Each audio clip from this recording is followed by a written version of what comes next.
Everybody, welcome to my channel, Be Free Now with Maria. So today I'm going to start out with my bag of words to see what I'm inspired to share. Oh no, one just literally jumped out. Okay, that's embrace. All right, let's see. Let me close that. Okay, let's see. It's the next word, embrace. All right, it's the first one, and passiveness.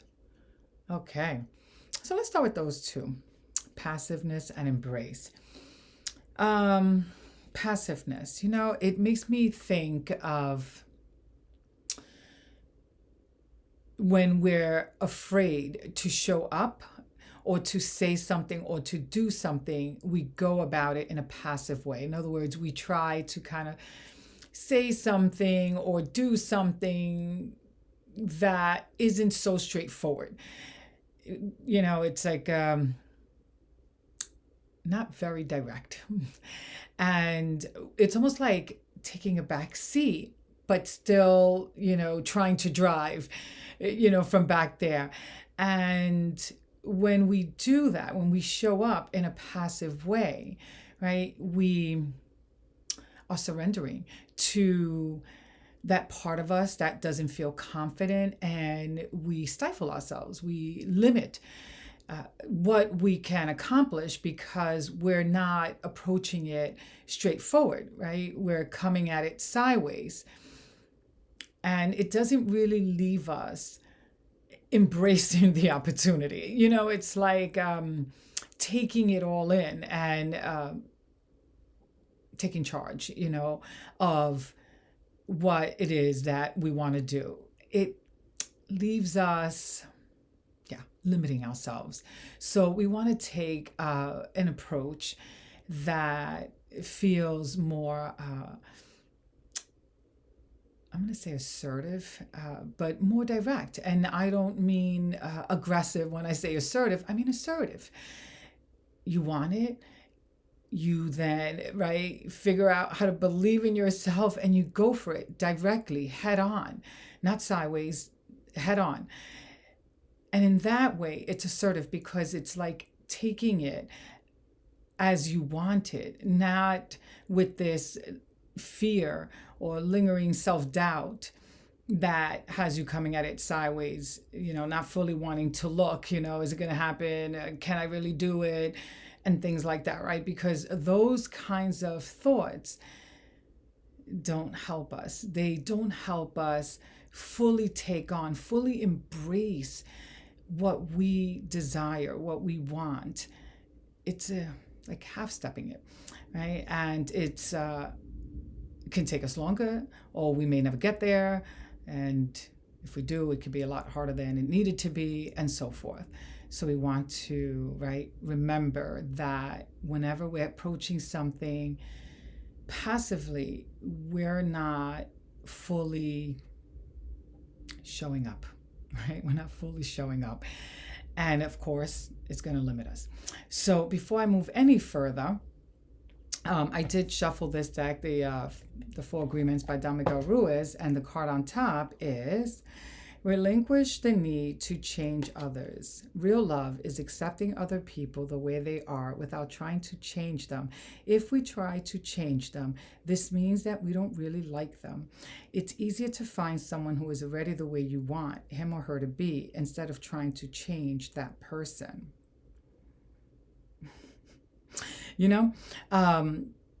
This, at first we could take it into relationships, right? Like relationships, intimate relationships, but talking about, right, how we show up in a passive way, I'm going to take this, right, and look at it differently. So real love, right, is accepting other people the way they are without trying to change them. But real love is also accepting ourselves as we are and being gentle and patient with ourselves. So that means that, right, even though we're, let's say, showing up passive, right, and it doesn't benefit us fully to do that, we also want to remember, right, that we can accept ourselves for who we are in that moment, or for how we're showing up. When I say for who we are, it's really more for how we're showing up in that moment. Being gentle with ourselves, meaning giving ourselves permission to be human. So instead of just like, beating ourselves up, or talking negative to ourselves and criticizing ourselves even more, being gentle with ourselves.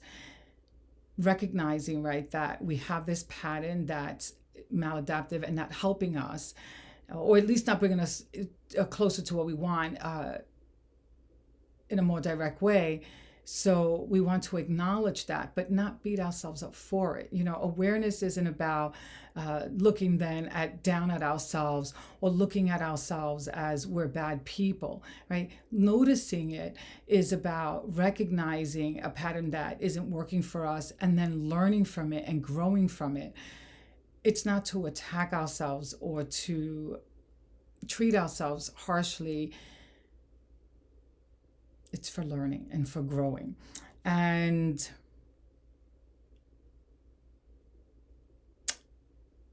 the second part, it says, right, if we try to change them, this means that we don't really like them.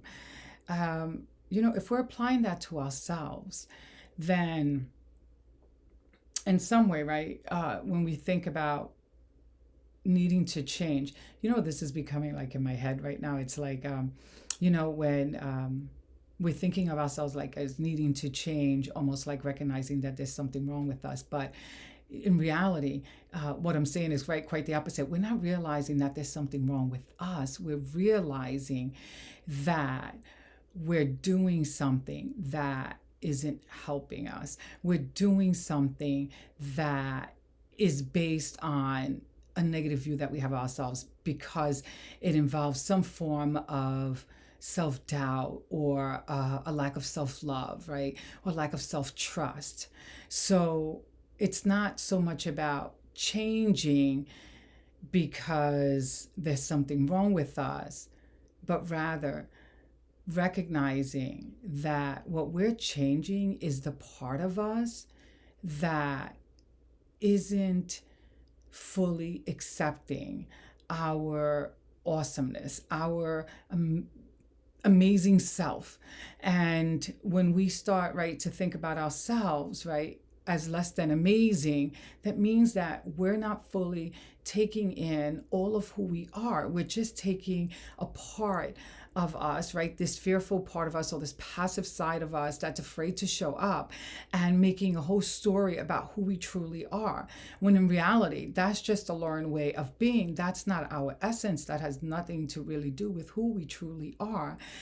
And that piece is important, right? Because we're not trying to change who we truly are. What we're working on is becoming aware of patterns and thinking processes that don't serve us, because they're not really in alignment with who we truly are. They're in alignment with how we've been conditioned to think about ourselves.